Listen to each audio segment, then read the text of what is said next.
Good morning student, स्वागत है हमारी ऑनलाइन क्लास में। हम जो है chapter number 29 chemical coordination in human के बारे में पढ़ रहे थे, जिसमें हमने जो है लास्ट लेक्चर में पीयूष ग्रंथि या पिट्यूटरी ग्लैंड के बारे में हमने पढ़ा था। इसकी जो दो लोब है, एंटीरियर और पोस्टीरियर लोब, एंटीरियर लोब से बनने वाले जो हार्मोन है उनके बारे में हम पढ़ रहे थे, जिसमें लास्ट लेक्चर में हमने दो हार्मोन के बारे में पढ़ा था, एक तो ग्रोथ हार्मोन और एक थायराइड स्टिमुलेटिंग हार्मोन। आज नेक्स्ट जो अगला तीसरा हार्मोन है उसके बारे में हम पढ़ेंगे। तीसरा जो हार्मोन है वो है गोनेडोट्रोपिक हार्मोन। गोनेडोट्रोपिक हार्मोन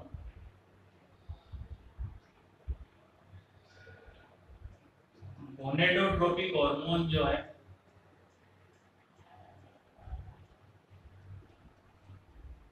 यह हार्मोन जननांगों के विकास और उनकी वृद्धि को नियंत्रित करते हैं।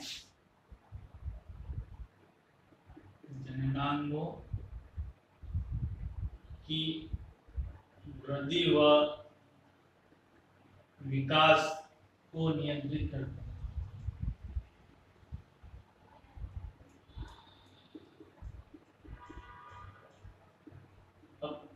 गोनेडोट्रोपिक हार्मोन जो है दो टाइप के हैं। ये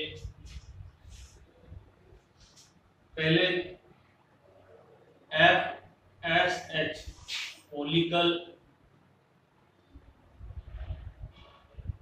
स्टिमुलेटिंग हार्मोन,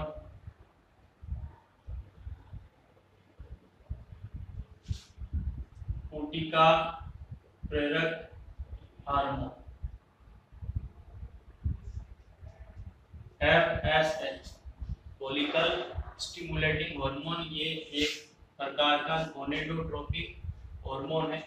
इस हार्मोन का जो प्रभाव है मेल और फीमेल में, मेल के अंदर यह हार्मोन शुक्र जनन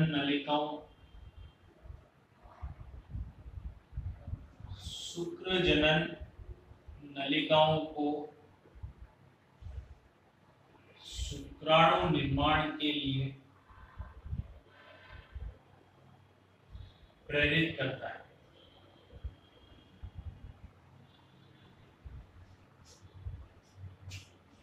FSH हार्मोन मेल में, नर में ये शुक्र जनन नलिकाओं को शुक्राणु निर्माण के लिए प्रेरित करता है, और फीमेल में, मादा में, ये हार्मोन अंडाशयी कोशिका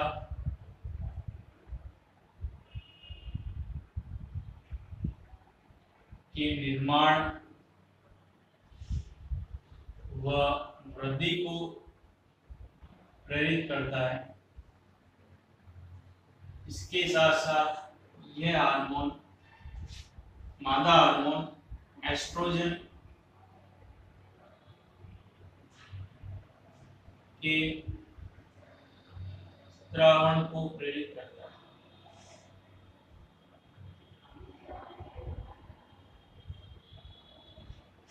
FSH फॉलिकल स्टिमुलेटिंग हार्मोन ये मेल में शुक्र जनन नलिकाओं को शुक्राणु निर्माण के लिए प्रेरित करेगा।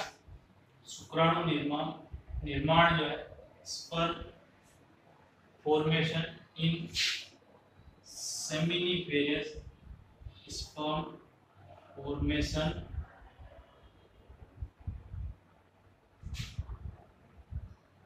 सेमिनिफेरस ट्यूब्यूल, सेमिनिफेरस ट्यूब्यूल के अंदर स्पर्म निर्माण को ये प्रेरित करेगा। इसके साथ साथ में ये ओवेरियन फॉलिकल के बनने को और उसके ग्रोथ को जो है बढ़ाता है। इसके साथ साथ में ये एस्ट्रोजन हार्मोन के सिक्रेशन में हेल्प करता है। दूसरा टाइप का जो गोनेडोट्रोपिक हार्मोन है वो है LH luteinizing hormone. LH H.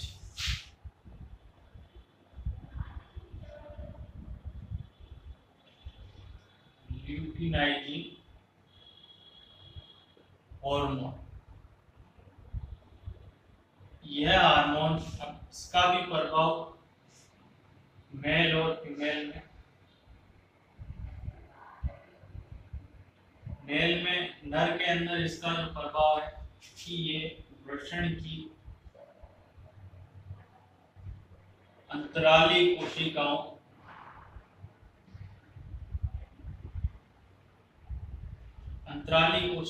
को लेडिंग कोशिका भी कहा जाता है।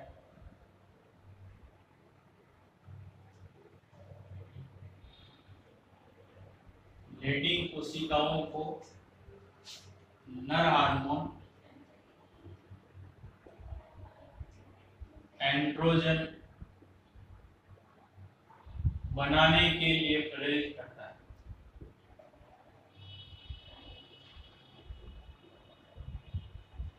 और मादा में ये हार्मोन LH ल्यूटिनाइजिंग हार्मोन, ये ग्राफियन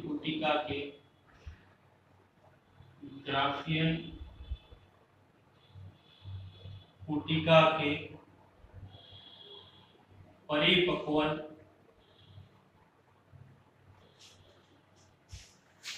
इसके साथ साथ में ये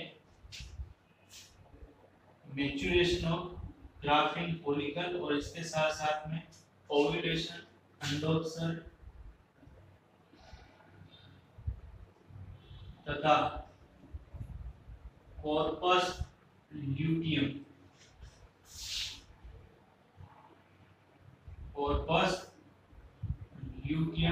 के निर्माण व इससे बनने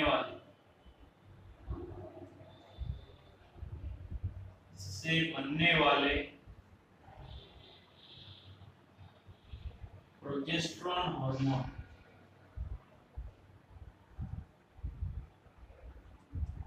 के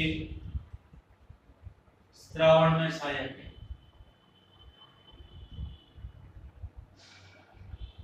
प्रोजेस्टेरोन हार्मोन के स्रावन में सहायक है। तो ल्यूटिनाइजिंग हार्मोन जो है मेल के अंदर ये वृषण की अंतराली कोशिकाओं या लेडिंग कोशिकाओं को नर हार्मोन एंड्रोजन बनाने के लिए प्रेरित करता है और मादा में ये ग्राफियन पुटिका के परिपक्वन अंडोत्सर्ग तथा कॉर्पस ल्यूटियम के निर्माण और इससे बनने वाले प्रोजेस्टेरोन हार्मोन के स्रावन में सहायक है। तो ये जो है गोनेडोट्रोपिक हार्मोन है। फिर इसके पश्चात अगला जो हार्मोन है वो है ACTH।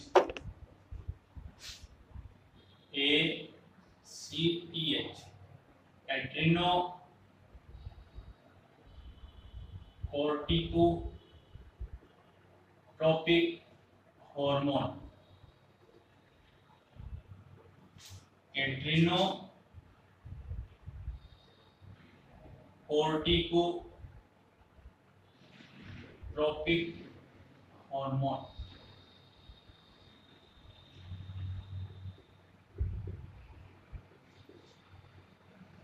ये हार्मोन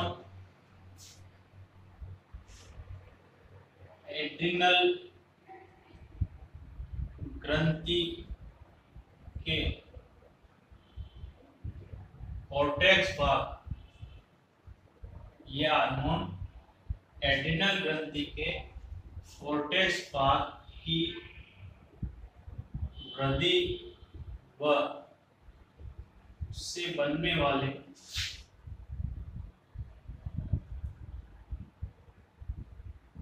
हार्मोन पर नियंत्रण करते हैं।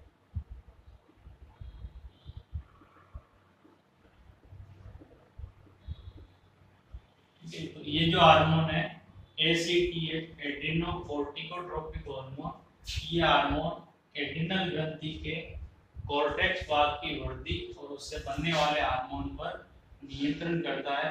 एड्रिनल ग्रंथि के कॉर्टेक्स भाग द्वारा ग्लूकोकोर्टिकोइड हार्मोन बनाया जाता है, तो उसके सिक्रेशन पर ये नियंत्रण करता है। तो ये जो है चौथा हार्मोन है। फिर इसके पश्चात अगला हार्मोन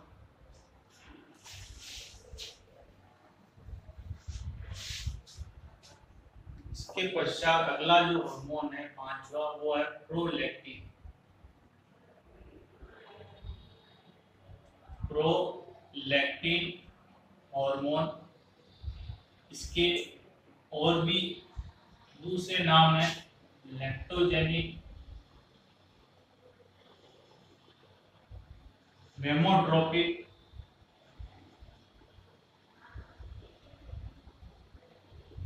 हार्मोन। प्रोलैक्टिन हार्मोन यह हार्मोन महिलाओं में शिशु के जन्म के पश्चात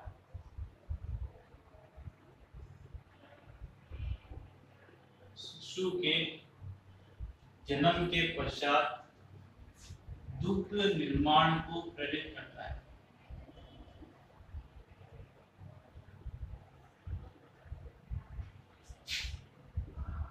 दुग्ध निर्माण को प्रेरित करता है।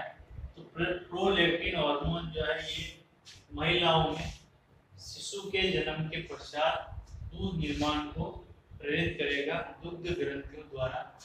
फिर अगला जो हार्मोन है MSH,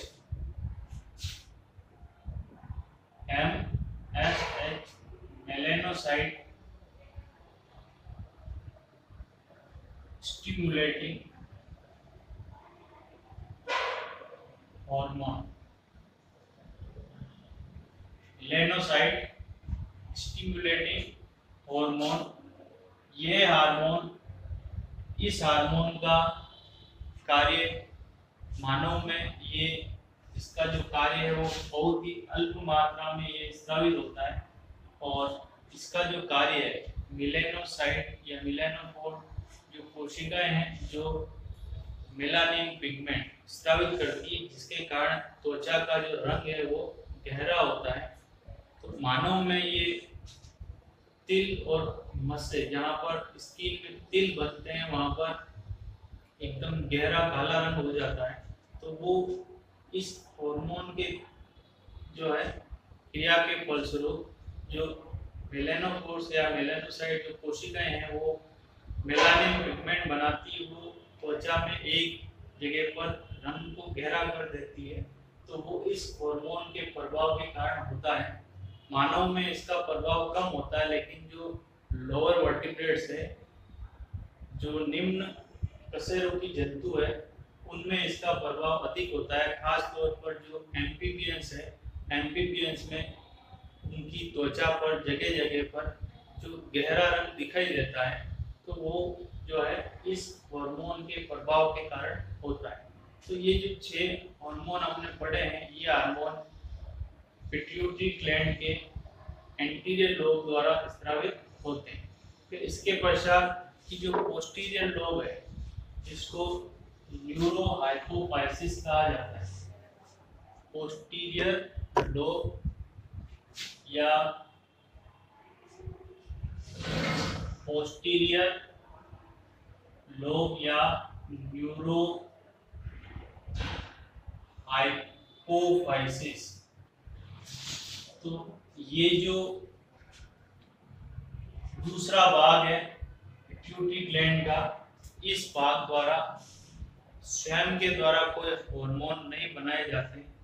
ये हाइपोथैलेमस में बनने वाले हार्मोन ऑक्सीटोसिन और वैसोप्रेसिन और उन हार्मोन को स्टोर करके रखता है और उनको सिक्रेट करता है। तो ये हाइपोथैलेमस में बनने वाले 2 हार्मोन ऑक्सीटोसिन और वैसोप्रेसिन उसके स्टोर यानी उसको संचित करता है और उसको स्रावित करने का कार्य करता है। तो पहला जो हार्मोन है vasopressin,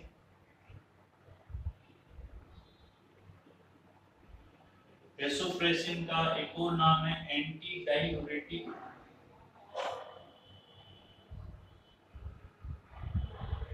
hormone. NDH, anti diuretic hormone, vasopressin hormone. ये जो हार्मोन है वैसोप्रेसिन हार्मोन, यह हार्मोन नेफ्रॉन, जो हमारे किडनी के अंदर सूक्ष्म नलिकाओं के समान संरचनाएं होती है जहां पर मूत्र निर्माण की प्रक्रिया होती है, तो नेफ्रॉन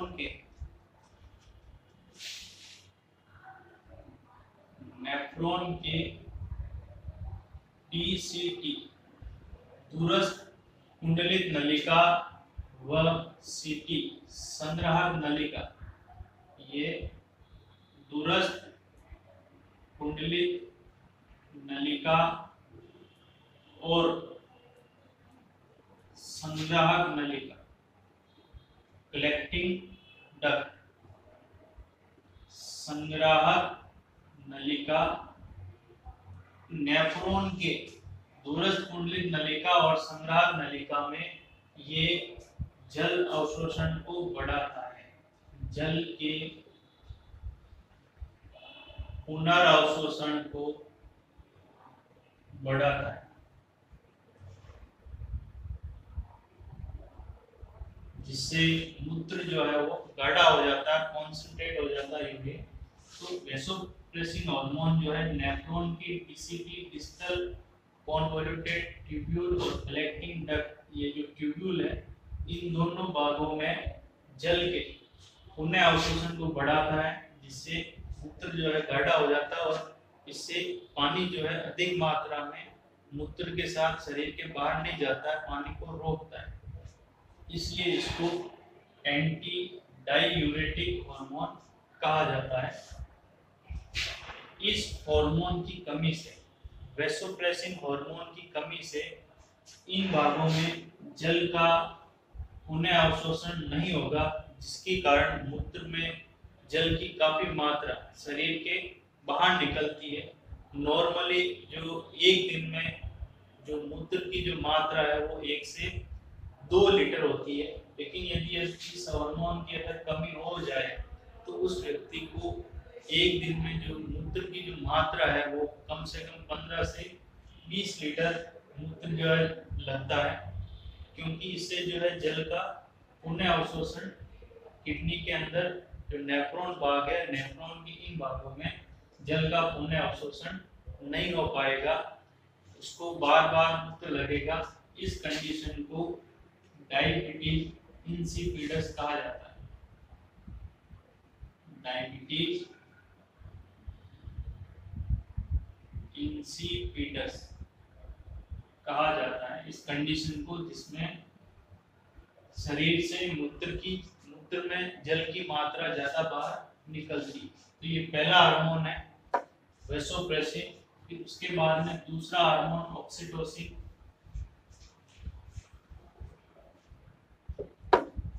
ऑक्सीटोसिन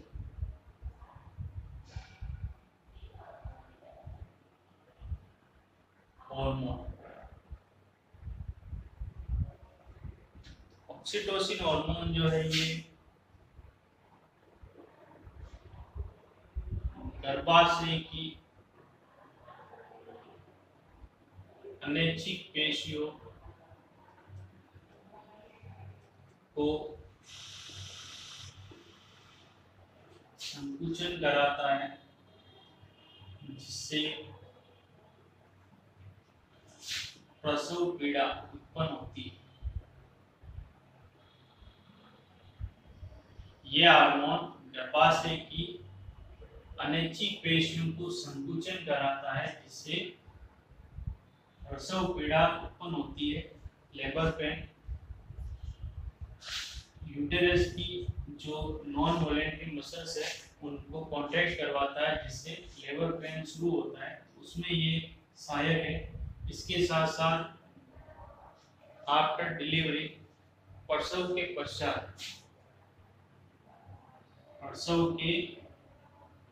पश्चात यह हार्मोन दुग्ध निष्कासन में सहायक है। दुग्ध निष्कासन में सहायक, ठीक है। प्रोलैक्टिन हार्मोन वो दुग्ध निर्माण में सहायक है और ये दुग्ध निष्कासन में सहायक होता है ऑक्सीटोसिन हार्मोन। तो ये फीमेल के अंदर इस हार्मोन की ये दो कार्य है। एक तो ये जो है प्रसव के समय सहायक होता है, ये यूटेरस की जो मसल्स है उनको कॉन्ट्रैक्ट करवाता है, जैसे प्रसव जो है उसमें प्रसव क्रिया में सहायक होता है। और उसके प्रसव के पश्चात, शिशु के जन्म के पश्चात, ये मेमरी ग्लैंड से दुग्ध निष्कासन में ये हार्मोन सहायक होता है, ऑक्सीटोसिन हार्मोन।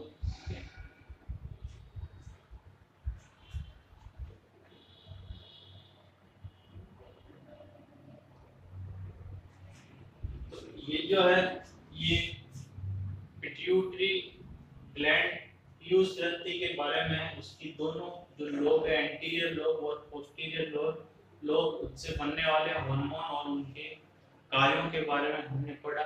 फिर नेक्स्ट जो है हम अगली जो ग्रंथि है थायराइड ग्रंथि के बारे में हम कल जो है नेक्स्ट लेक्चर में थायराइड ग्रंथि के बारे में पढ़ेंगे।